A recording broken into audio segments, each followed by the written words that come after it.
சாமி, அத நான் கையில கொண்டு வரல. அது பூஜை அறைக்குள்ளாரதான் இருக்குது. என்னம்மா ராணி இப்படி பண்ணிட்ட? நான் தான் நேத்து ராத்திரிக்கே சொன்னல, அந்த மந்திர தகட கையிலேயே வச்சுக்கன்னு சொன்னல்லம்மா.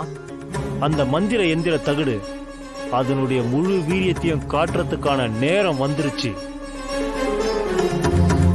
நீ உடனே வீட்டுக்கு போய் உன் வீட்டு பூஜை அறைக்குள்ள இருக்கிற அந்த மந்திர எந்திர தகட உன் கைக்குள்ளேயே வச்சுக்க. அது உன்கிட்ட இருக்கிற வரைக்கும் உன் மாங்கல்ய பாக்கியத்துக்கும் உன் புத்திர பாக்கியத்துக்கும் எந்த விதமான ஆபத்தும் வராதுமா. இனிமே அந்த மந்திர தகடு உன் கையிலேயே தான் இருக்கணும். அப்படி இல்லைன்னா உனக்கு வர ஆபத்துல இருந்து என்னால மட்டும் இல்ல, யாராலையும் உன்னை காப்பாற்ற முடியாது. தோ சாமி, நான் உடனே வீட்டுக்கு போய் அந்த தகட்டை எடுத்து என் கையிலேயே வச்சுக்கிறேன். சரிம்மா. சரிங்க சாமி, நாங்க வரோம். ஆமா ராணி, இன்னைக்கு நைட்டு அந்த பிசாச பத்தின எல்லா விவரங்களையும் நான் உங்ககிட்ட சொல்றேன். அந்த ஈசன் எப்பவுமே உங்க கூட இருப்பாருன்னு நம்பிக்கையை மட்டும் வச்சுக்கங்க. மற்றதையெல்லாம் நினைச்சு மனசை போட்டு குழப்பிக்காத. கலங்காம இரு, கடவுள் இருக்காரு. நன்றி சாமி. நாங்க வரோம் சாமி. சரி, ரொம்ப நன்றி. பார்த்து பத்திரமா போயிட்டு வாங்க.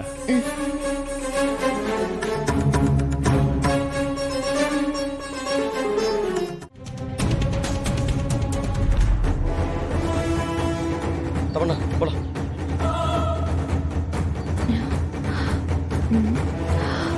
மனோ, நம்ம இங்கே புதைச்சிடலாம். இது ஓகேல? நீ ஏதாவது தோன்றதுக்கு எடுத்துட்டியா?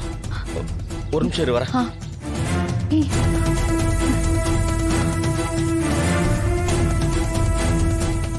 இது ஓகேல? தோண்டு தோண்டு தோண்டு.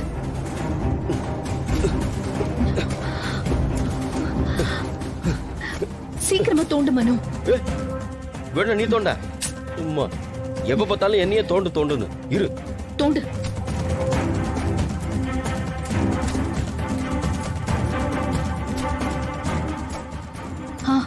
போதும் போதும் போதும், இத போட்டு.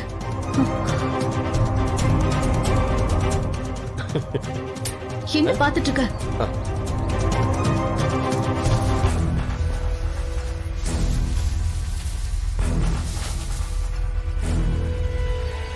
தமன்னா வா வா போலாம்.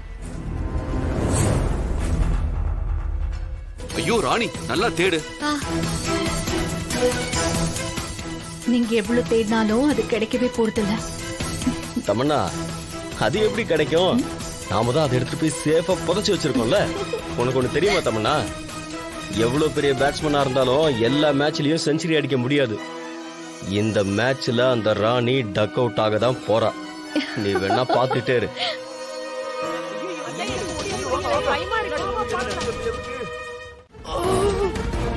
சாமி, ஐயா சாமி, சாமி, என்னாச்சு?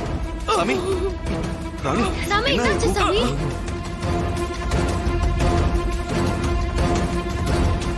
என்ன எல்லாரும் என்ன வேடிக்கை பார்த்துட்டு இருக்கீங்க? இவர் தூக்குங்க, ஹாஸ்பிடல் கூட்டு போலாம். தம்பி, சாதாரண வலிக்கு இருந்தா ஆஸ்பத்திரி கூட்டிட்டு போலாம். இவரை முடி அடிச்சிருக்குப்பா, அதனாலதான் ரத்தம் வந்து எடுத்துட்டு இருக்காரு. என்னங்க நீங்க? சாமி, ஆமா தம்பி, இவர் ஆஸ்பத்திரிக்கு கூட்டிட்டு போனா தெய்வ குத்தாயிடும் தம்பி. இப்படி நடந்துடுச்சுன்னா இவங்களுக்கு இந்த ஊர்ல யாரும் வைத்தியம் பார்க்க மாட்டாங்க.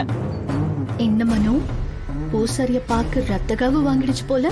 பின்ன தமன்னா, ராணி கிட்ட பாக்க நெருங்க விடாம அந்த பூசாரி என்னென்ன வேலை பண்ணான். அதனாலதான் அவனுக்கு இந்த கதி. சாகட்டும். என்ன பாத்துனே இருக்கீங்க? நீங்களும் மனுஷங்க தானா? இவரு கடவுளுக்கு பூஜை பண்றவரு. நம்மளோட எத்தனையோ பிரச்சனைக்கு சோழி போட்டு பார்த்து தீர்வு சொல்லுகிறாரு.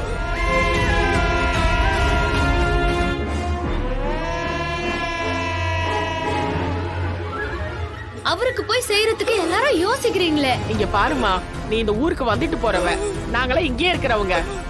இன்னைக்கு பூசாரிக்கு உதவி பண்ண போய் நாளைக்கு அது எங்களுக்கு ஆவு வாங்கிச்சுன்னா அதனாலதான் எல்லாரும் பயந்து போய் நிக்கிறோம். ஏமா ஏமா இப்படி மனசாட்சி இல்லாம பேசுறீங்க? நாளைக்கு ஏதாவது ஆயிரப்போதுன்னு நினைச்சு அவர் உங்களுக்கு குறிப்பாக மாட்டேன்னு என்னைக்காவது சொல்லுகிறாரா? இல்ல பரிகாரம் பண்ண மாட்டேன்னு சொல்லுகிறாரா? இந்த ஊரோட எல்லா நல்லது கெட்டதுலயும் இவரு இருந்திருக்கிறாரு. அவரை போய் இப்படி அனாதை மாதிரி போட்டு வச்சு வேடிக்கை பார்த்து இருக்கிறீங்களே, உங்களால என்ன பண்றது சொல்லுங்க. சாமி, நீங்க தைரியமா இருங்க, உங்களுக்கு ஒண்ணும் ஆகாது. உங்களுக்கு ஒண்ணும் ஆகாது. நாங்க ரெண்டு பேரும் உங்களை ஹாஸ்பிடல் கூட்டு போறோம், வாங்க. தூக்குறாங்க கேக்குறாங்க என்ன பண்றாங்க பாருங்க பாத்து. என்ன சொல்லுங்க நானும் வீட்ல இருக்கேன் வாங்க. வாங்க சாமி.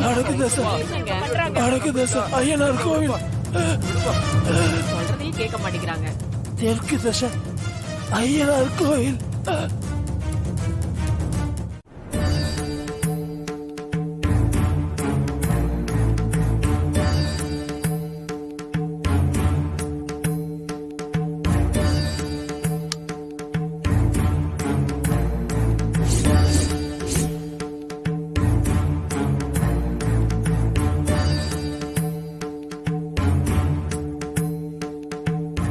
பரமேஸ்வரா, என்னை நம்பி இருக்கிற ஒரு குடும்பத்தை நான் காப்பாற்றணும். அந்த குடும்பத்தில் இருக்கிற ஒருத்தருடைய உடம்புல ஒரு துஷ்ட ஆத்மா குடியேறி இருக்கு.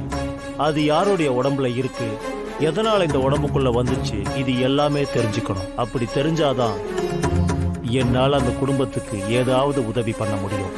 அதனால இந்த பெட்டிக்குள்ள இருக்கிற ஓலைச்சுவடி எடுத்து படிச்சாதான் இது எல்லாத்துக்கும் ஒரு விட தெரியும். நீதான் ஈஸ்வரா இந்த பெட்டியை திறக்கிறதுக்கு உத்தரவு கொடுத்து வழி விடணும்.